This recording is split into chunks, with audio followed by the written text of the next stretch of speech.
So my son has been really into music since the beginning. He's always responded to it, but as he's getting older and able to do more, it's really funny to see how that's manifesting. There's an Ahmad Jamal record he loves to put on, and he can even put the record on the record player and press start and watch the needle drop, and he gets all excited when he hears the crackle.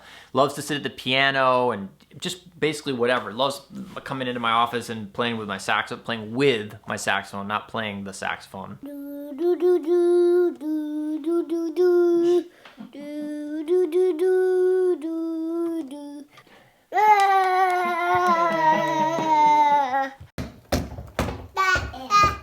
Yeah, drumming. Ready for a rave. It's hysterical. I'm not doing anything to actively teach him or instruct him, but it just seems to be flowing through him. So I am super stoked to be releasing the Guitar Band album, and I'm doing a pre-release before it hits like iTunes and all that stuff, because I got physical CDs made, which I'm excited about, and they look great and they sound great, and it's like a real thing. So I'm just sending them out, and it's a process. Let me tell you, like, one of the things you might not think about is, yeah, I gotta practice the horn and all that, but there's this whole other side, like this stuff. Like every one of these puppies that gets ordered, I sign, I print out and handle all this, and it's got to get weighed on a scale. And sometimes people order like other CDs to go with it. And then also like, this takes a lot of time too. But thank you to each and every one of you who has ordered one of them. It gives me such great joy to send it out, to know that somebody on the other end of it is excited to hear this music. And I'm so excited to share it with you. What are you making there, Yannick? Yeah. All right. That's where the big thing is. Bobby, let me tell you what I'm making. But it's not. I seem to remember we've done this before. It was in a car, it was a lot less relaxed. Now it's way more relaxed. I'm making spicy and sweet Italian sausage with a little cream, butter, sage, rosemary. We're going to be peas and tomatoes in there. And for Roslyn, who was meant to be coming over, May still. Yeah, maybe he's coming. This is kind of loose kind of evening. French green beans with a parsley pesto. And those are the green beans. And this is what we do. Like this is also some hot water. Some hot water. This is a traditional English dish. It's steamed water. steamed water. Yeah, I like that.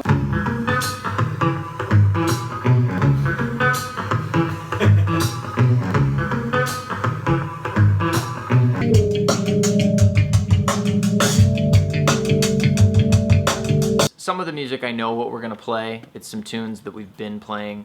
But recording is always, for me, it's an opportunity to try new stuff, and it's always a balance between trying to capture certain stuff that works and stuff that you hope might work but you're not sure of. And so that for me creates a lot of just fear and anxiety, and so part of the process is just battling that, just trying to get out of my own way. It helps tremendously if you're working with people that you trust and you know that those people know you and you're playing, which in this case I'm fortunate to be doing that.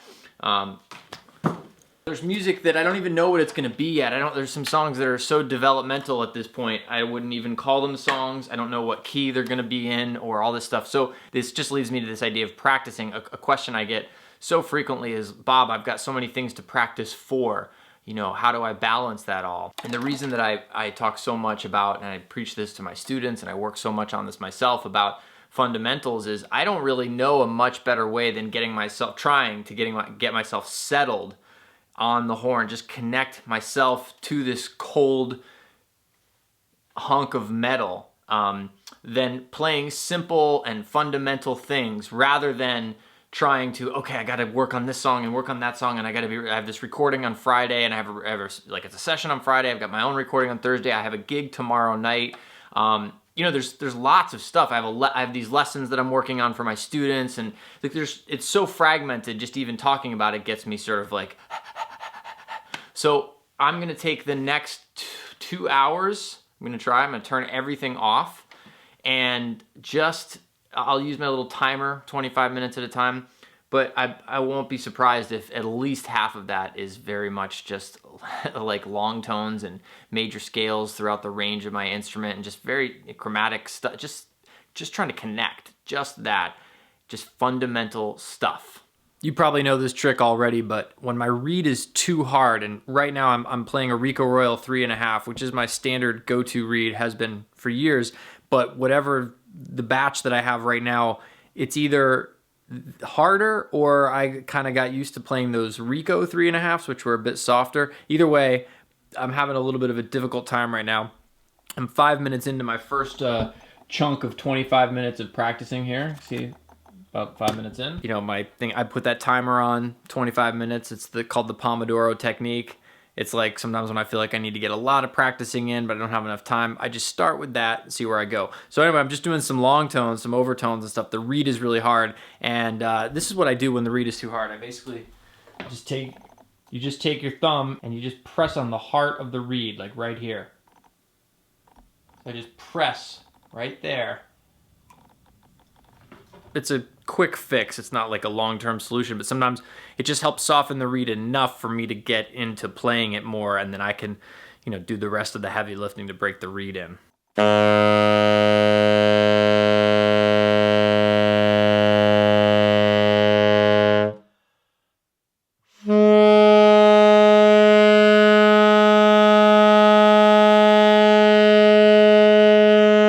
Okay, just a note about reed strength and overtones. Oh my gosh. So a lot of times I hear from students or hear from players about they're having difficulty with overtones, and it's something that I do a lot of, overtones, and highly recommend.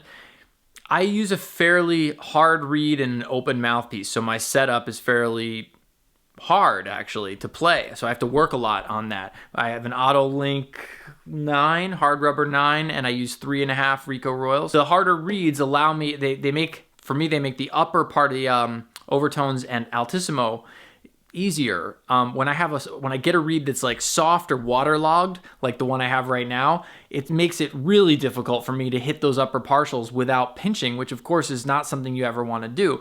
So I'm just pointing it out because it might be something that you're having trouble with, and maybe it's your reed strength. If you go up a little bit, if you go to a harder reed, it'll make the bottom end of the horn more difficult. That's true, but it might make this part easier. I'll show you what I mean.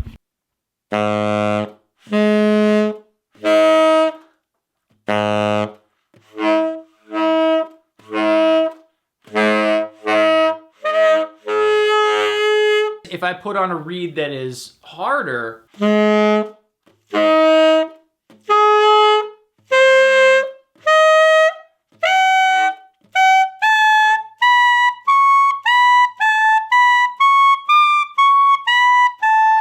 okay. Yeah, I can. Logistics, man, trying to put a record together and we're doing all, it's not that it's last minute, it's just that this is the kind of stuff that would be so nice to have either a, not like a producer or like a project manager. Like one of the hard parts about doing it all yourself is you're doing it all yourself. So I'm trying to practice and be at my best as a player, which is probably not gonna happen.